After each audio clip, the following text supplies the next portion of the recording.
Hello students, my self दिशा। और आज हम एक्सरसाइज 8 क्लास 10th की ट्रिग्नोमेट्री यानी त्रिकोणमिति जो एक्सरसाइज है उसके बारे में डिस्कशन करेंगे कि उसमें क्या है, उसकी बेसिक्स क्या है। ये जो एक्सरसाइज है ये एग्जाम के पॉइंट ऑफ व्यू से बहुत इंपॉर्टेंट है, तो हम अपना टाइम वेस्ट ना करते हुए डायरेक्ट हम अपने वीडियो के टॉपिक पे ही चलते हैं, उसी में डिस्कशन करेंगे। ठीक है, तो हमारा एक्सरसाइज 8 है ट्रिग्नोमेट्री। ये आपके लिए बिल्कुल न्यू टॉपिक है, आपने आज तक ये टॉपिक नहीं पढ़ा है। पहले 9th क्लास में था, अब 9th से इसे सिलेबस से हटा दिया गया है, तो 10th में डायरेक्ट ये टॉपिक है, तो इसके बेसिक्स भी आपको 10th में ही पढ़ने होंगे। फिर एक्सरसाइज जो है त्रिकोणमिति, ये ट्राइंगल पे बेस्ड है। अब ट्राइंगल पे कौन सा है, इसमें ट्राइंगल है, इसमें राइट एंगल ट्राइंगल यानी समकोण त्रिभुज। जो हमारा समकोण त्रिभुज होता है जिसमें एक एंगल 90 डिग्री का होता है, उस पर बेस्ड है हमारी ये ट्रिग्नोमेट्री। ठीक है, हिंदी में त्रिकोणमिति कहेंगे इसे, और समकोण त्रिभुज पर आधारित है। समकोण त्रिभुज में ये वाली साइड जो है राइट एंगल में क्या होती है, लंब होती है। हिंदी इंग्लिश में हम परपेंडिकुलर बोलते हैं। ये हमारी आधार होती है और ये हमारा कर्ण होता है। ठीक है, परपेंडिकुलर, बेस और हाइपोटेनस, इसे एल्टीट्यूड या हाइट भी बोल सकते हैं। तो हम इसको लंब को एल से दिखा देंगे, आधार को ए से दिखा देंगे, कर्ण को के से दिखा देंगे। अब समकोण त्रिभुज में एक प्रमेय आपने पढ़ रखी है, पाइथागोरस थ्योरम। अब पाइथागोरस थ्योरम क्या कहती है,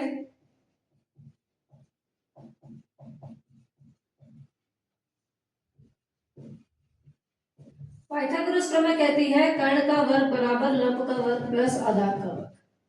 पाइथागोरस प्रमेय हमारी क्या कहती है, कर्ण का वर्ग बराबर लंब का वर्ग प्लस आधार का वर्ग। यानी कर्ण, लंब और आधार में से जो आपको पता नहीं हो, दो चीजें पता है, तीसरी आपको फाइंड करनी है, तो आप इस फॉर्मूले में रख के फाइंड कर सकते हो। तो पाइथागोरस थ्योरम सबने पहले से पढ़ रखी है, और आपको याद रखना है कहीं पे भी अगर समकोण त्रिभुज की या राइट एंगल ट्रायंगल की बात हो रही है तो वहां पे पाइथागोरस थ्योरम लगेगी। जो राइट एंगल होता है जो 90 डिग्री का, इसके सामने की भुजा हमारी कर्ण होती है, और ये सीधी वाली भुजा आपकी लंब होगी और नीचे वाली भुजा आपकी आधार होगी। यानी कर्ण की जगह तो फिक्स है, 90 डिग्री के सामने वाली भुजा आपकी कर्ण कहलाती है। लेकिन ये जो लंब और आधार है ये अपनी जगह बदलते रहते हैं। किसके बेस पे, एंगल के बेस पे, कि किस एंगल की बात हो रही है। मान लीजिए इस एंगल की बात हो रही है, तो इस एंगल के सामने वाली भुजा ये है, तो ये हो जाएगी लंब और ये हो जाएगी आधार। ठीक, जो है अभी। अब मान लीजिए आप इस एंगल की बात करेंगे, तो इस एंगल के सामने भुजा कौन सी, 90 डिग्री, तो ये फिक्स है, ये कर्ण है। जिस एंगल की बात की जाएगी उस एंगल के सामने वाली भुजा आपकी लंब हो जाएगी और ये वाली भुजा आपकी आधार हो जाएगी। यानी अगर कोई एंगल बन रहा है तो दो साइड्स के बीच में बन रहा है, उसमें से एक साइड तो आपकी फिक्स है, कर्ण होगी। मान लीजिए चाहे ये एंगल हो चाहे ये एंगल हो, कर्ण तो फिक्स है 90 डिग्री के सामने वाली। अब एंगल जिस पे बन रहा होगा वो उसका आधार होगा, तो ये एंगल इन दोनों के बीच में बन रहा है तो ये कर्ण है, तो ये इसके लिए आधार बन जाएगी। ये एंगल इन दोनों के बीच में बन रहा था, ये कर्ण है, तो ये इसके लिए आधार हो जाएगी। ठीक है, लंब और आधार अपनी जगह बदलते हैं एंगल के अकॉर्डिंग। अब हम इसके आगे डिस्कस करते हैं। ट्रिग्नोमेट्री में त्रिकोणमितीय अनुपात होते हैं। त्रिकोणमितीय अनुपात, ट्रिग्नोमेट्री रेशियो जिसे कहते हैं। तो हमारे पास ट्रिग्नोमेट्री में जो है 6 त्रिकोणमितीय अनुपात होते हैं। एक साइन, कॉस, टेन, कॉट, सेक और कोसेक। ये सारे लेटर स्मॉल होते हैं, कोई भी लेटर इसमें बड़ा नहीं होता, सारे ही स्मॉल लेटर है। ठीक है, sine theta, cos theta, tan theta, cot theta, sec theta और कोसेक थीटा। ये थीटा आपके एंगल, जिस एंगल के बारे में बात की जा रही है। एंगल अगर कोई नहीं दिया है तो हम थीटा मान लेंगे, और वैल्यू दी है 30, 45, 60 तो हम उसको लेके चलेंगे। ठीक है, अब त्रिकोणमिति साइन थीटा क्या है, ये आपके लिए नए टर्म्स हैं ये सारे के सारे। क्या होगा, आपको एक शॉर्ट ट्रिक याद रखनी है, लाल बटे कक्का। हिंदी वाले बच्चों के लिए यही है, लाल बटे कक्का। अब ये ट्रिक क्या कहती है, एल से हमने किसको दिखाया, लंब को, ए से आधार को, के से कर्ण को। ये जो फर्स्ट है एल अपॉन के, ठीक है, ये एल अपॉन के जो है ये वैल्यू होती है साइन की। यानी साइन थीटा की वैल्यू होती है लंब बटे कर्ण। ये 3 वैल्यू दी होती है, लंब कर्ण आधार, उसी से इन सबकी वैल्यू निकाली जाती है। ये जो सेकंड रेशियो है, सेकंड अपॉन में है a अपॉन k, ये वैल्यू होती है cos की। और ये जो थर्ड है l अपॉन a, ये वैल्यू होती है tan की। ठीक है, तो साइन की वैल्यू क्या हुई, लंब बटे आधार, लंब बटे कर्ण, cos की हुई आधार बटे कर्ण, tan की हुई लंब बटे आधार। अब tan के नीचे होता है cot, cot की हो जाएगी आधार बटे लंब, cos के नीचे होता है sec, कर्ण बटे आधार, और साइन के नीचे होता है cosec, कर्ण बटे लंब। ठीक, तो यानी साइन थीटा की वैल्यू हो गई लंब बटे कर्ण l अपॉन k, cos की हो गई आधार बटे कर्ण, tan की हो गई लंब बटे आधार, cot की हो गई आधार बटे लंब, sec की हो गई कर्ण बटे आधार, और cosec की हो गई कर्ण बटे लंब। ठीक है, अब इसमें आपको एक चीज देखने को मिली कि साइन की वैल्यू l अपॉन k है, cosec की k अपॉन l है, तो कुछ तो रिलेशन होगा इन दोनों के बीच में। रिलेशन क्या है, साइन का अपोजिट होता है cosec, यानी विलोम, प्रतिलोम होता है। जो साइन की वैल्यू है l अपॉन k, cosec में क्या है k अपॉन l, यानी वैल्यू उल्टी हो गई, अपॉन हो गई, 3 अपॉन 4 का 4 अपॉन 3 हो जाएगा, 2 अपॉन 3 का 3 अपॉन 2 हो जाएगा। तो cosec क्या है, साइन का इनवर्स है, यानी प्रतिलोम है। ठीक है, विलोम है। तो हम इससे ये पहले तो आपको ये 6 याद होना चाहिए, साइन थीटा की वैल्यू ये, cosec cos की ये, tan की ये, इसकी ये। ठीक है, ये आपके 8.1 में इतना ही काम होना है। अब इसके बाद हम आगे क्या बात करेंगे, आगे हम बात करेंगे कि क्या रिलेशंस होते हैं। अगर कहीं पे साइन थीटा है तो उसे हम लिख सकते हैं 1 अपॉन cosec थीटा। अभी मैंने बताया साइन और cosec एक दूसरे के उल्टे हैं, देखो साइन के नीचे ही cosec लिखा है, तो साइन को हम क्या लिख सकते हैं 1 अपॉन cosec। सेम ऐसे ही cosec थीटा अगर कहीं लिखा है तो उसे आप 1 अपॉन साइन थीटा भी लिख सकते हैं। जब cosec साइन का उल्टा है तो साइन भी तो cosec का उल्टा होगा। ठीक है, इसके बाद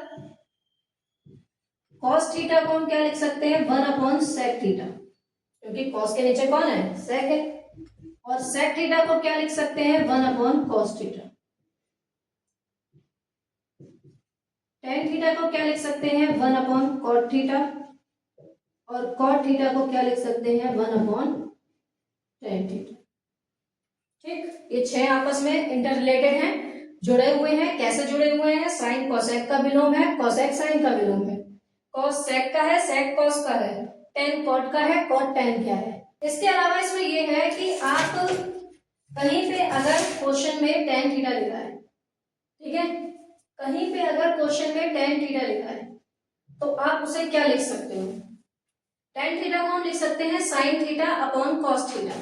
ठीक, यानी अगर आपसे कहा जाए tan थीटा को sin अपॉन cos के रूप में बदलो, तो tan थीटा की वैल्यू होती है sin theta upon cos theta.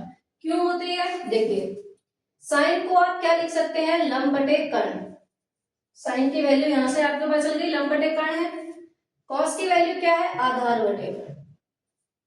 ठीक, cos की वैल्यू हमें यहां से पता चल गई आधार बटे कर्ण है।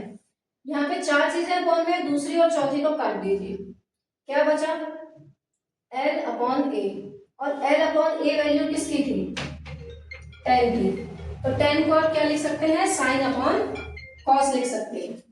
ठीक है, तो अगर हम tan को sin अपॉन cos लिख सकते हैं तो tan का उल्टा कौन होता है cot।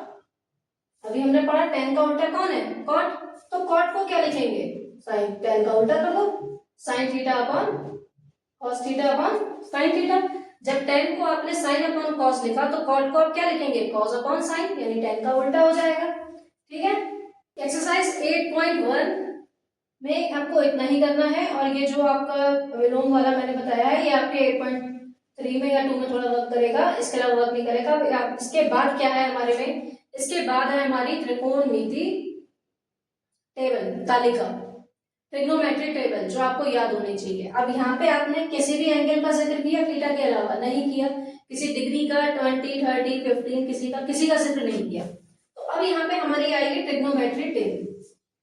ठीक है, अब ट्रिग्नोमेट्री टेबल क्या होती है, अगर आपसे कह दिया जाए साइन 0 की वैल्यू बताओ, साइन 30 की वैल्यू बताओ, साइन 45 की वैल्यू बताओ, साइन 60 की वैल्यू बताओ, तो हम कैसे फाइंड करेंगे? थीटा लेंगे इस तरफ, हमारे जो एंगल शुरू होंगे वो 0 से शुरू होंगे, 30 डिग्री, 45 डिग्री, 60 डिग्री और 90 डिग्री।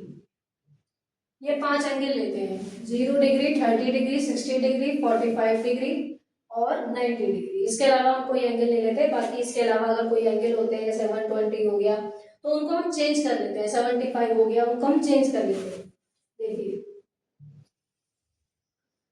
अब यहाँ पे जो आपके 6 त्रिकोणमितीय अनुपात है आप उनको लिख दीजिए, साइन, कॉस, टेन, कॉट, सेक और कॉसेक। ठीक है, ये 6 त्रिकोणमितीय अनुपात लिख दिया आपने। अब हम टेबल कैसे बनाएं? आपको सिर्फ साइन वाली वैल्यू याद होनी चाहिए, बाकी सब पूरी टेबल इसी से बन जाती है। लेकिन या तो आपको पूरा टेबल होनी चाहिए, लेकिन अभी जो स्टार्टिंग में आप जैसे कैसे याद कर सकते हो या कैसे बनाना सीख सकते हो, तो उसके लिए आपको साइन की वैल्यू सारी याद होनी चाहिए। देखिए साइन 0 की वैल्यू होती है 0, ठीक है। साइन 30 की वैल्यू होती है 1/2, साइन 45 की वैल्यू होती है 1/√2, साइन 60 की वैल्यू होती है √3/2, साइन 90 की वैल्यू होती है 1। ठीक है, साइन 0 की 0, साइन 30 की 1/2, साइन 45 की 1/√2, साइन 60 की √3/2 और साइन 90 की 1। अब क्या होगा, कॉस की जो वैल्यू होगी सारी ये यहां से लिखो, ये इधर 1 है, इधर लिखो 1, फिर है √3/2 वो लिखो, फिर है 1/√2 वो लिख दिया, फिर है 1/2 वो लिख दिया, फिर है 0। अब इससे क्या पता चला, जो साइन 0 की वैल्यू है वो कॉस 90 की वैल्यू है। ठीक है, ऐसे आप याद कर सकते हो। जो साइन 30 की वैल्यू थी वो कॉस 60 की वैल्यू बन गई और दोनों की 45 की वैल्यू सेम है। ठीक, अब टेन की बात करें। टेन जो है अभी हमने लिखा साइन अपॉन कॉस लिख सकते हैं, यानी साइन को कॉस से डिवाइड कर दो। ये आपके लाइन जो बीच में खिंची हुई है इसको आप डिवाइड का मैटर समझ लीजिए। 0 को 1 से डिवाइड करेंगे क्या आंसर आएगा 0। 1/2 को इससे डिवाइड करेंगे, सेकंड और फोर्थ को काट दो, 2 से 2 कट जाएगा, ऊपर बचेगा 1 और फिर बचेगा √3। तो साइन tan 30 की वैल्यू होगी 1/√3। यहाँ के अंडर रूट से √2 कट जाएगा, क्या बचेगा 1। tan 45 की वैल्यू हो गई 1, यहाँ से 2 से 2 कट जाएगा, क्या बचेगा √3, नीचे 1, उसकी कोई वैल्यू नहीं क्योंकि हम उसको नहीं लिखेंगे तो सिर्फ √3 होगी। और साइन 90 की में 1 को 0 से डिवाइड करो, आप किसी को भी 0 से डिवाइड करो आंसर आएगा अपरिभाषित यानी इनफाइनाइट या इनडेफिनेट, यानी आप उसे फाइंड ही नहीं कर सकते। 0 से आप किसी को डिवाइड कर ही नहीं सकते। ठीक है, कॉट होता है tan का उल्टा, अभी हमने पढ़ा था tan का उल्टा कौन है, कॉट है। तो इनकी उल्टा मतलब क्या होता है, अगर tan 0 की वैल्यू 0 है तो 0 के नीचे कुछ नहीं है तो क्या है 1, तो कॉट 0 की वैल्यू क्या होगी, इसका उल्टा कर दो, 1 ऊपर 0 नीचे। ठीक है, तो 0 का उल्टा क्या हो जाएगा इनफाइनाइट, क्योंकि 0 कहां आ जाएगा अब नीचे, नीचे आके तो 0 से किसी को डिवाइड करोगे आंसर इनफाइनाइट होगा। अब इसको उल्टा कर दो तो √3 ऊपर चला जाएगा, 1 का उल्टा तो 1 ही होगा, √3 का उल्टा क्या हो जाएगा 1/√3 और इनफाइनाइट का उल्टा क्या हो जाएगा 0। ठीक, सेक होता है कॉस का उल्टा, यानी 1 का उल्टा कर दो 1, इसका उल्टा हो जाएगा 2/√3, इसका उल्टा हो जाएगा √2, इसका उल्टा हो जाएगा 2 और 0 का उल्टा इनफाइनाइट, 0 का उल्टा इनफाइनाइट, 1/2 का 2 और 1/√2 का √2 और ये 2/√3 और 1 का उल्टा, बन गई टेबल। याद किसको करना पड़ा, सिर्फ साइन को, बाकी किसी को हमें याद नहीं करना पड़ा, बाकी सारी वैल्यू हमारी ऐसी की ऐसी बन गई। ठीक है, तो आई होप इस वीडियो में अभी हम इतना ही पढ़ेंगे, ज्यादा लंबी वीडियो नहीं करेंगे। ये एक्सरसाइज 8 के आधे फॉर्मूले मैंने आपको समझा दिए हैं कि एक्सरसाइज 8 में ऐसा क्या है क्या नहीं है, और बाकी आगे का जो है हम अगली वीडियो में डिस्कस करेंगे। उसके बाद डायरेक्ट हम इनके क्वेश्चंस को पिक करेंगे और उनको सॉल्व करेंगे। ठीक है, तो जितना मैंने अभी आज आपको इस वीडियो में समझाया है आप इसकी प्रैक्टिस जरूर करें और आई होप ये आपको समझ में आया होगा। अगर समझ में आया है तो प्लीज वीडियो को लाइक जरूर करें और चैनल ये नया है तो आप इसको ज़्यादा से ज़्यादा शेयर भी करें और सब्सक्राइब भी करें, ठीक है। पुराना जो चैनल था उसका लिंक मैं डिस्क्रिप्शन में डाल दूंगी, उसमें बहुत सारी वीडियोस हैं, लेकिन वो बहुत पुराना चैनल हो गया, उस पर मैं इतना कंटिन्यूटी में वीडियोस अपलोड नहीं कर पा रही थी, तो मैंने उस चैनल को छोड़ के एक नया चैनल बनाया है जिसमें डेली वीडियोस अब आपको मिलेंगी, रेगुलर इंटरवल के बाद आपको मिलेंगी, इसमें इतना गैप नहीं होगा। अगर आपको और ज्यादा इसके आगे का पहले से पढ़ना है कि वीडियो नहीं आने का हम वेट नहीं कर पा रहे हैं, हमें आगे पढ़ना है, तो मैं उस चैनल का जो लिंक है वो आपको डिस्क्रिप्शन में डाल दूंगी, आप उसमें जाके सारे डाउट्स अपने क्लियर कर सकते हैं, ठीक है। तो ये आपको आई होप समझ में आ गया होगा। इसके आगे हम अगली वीडियो में थोड़ा आपको बता देते हैं कि हम अगली वीडियो में क्या पढ़ेंगे।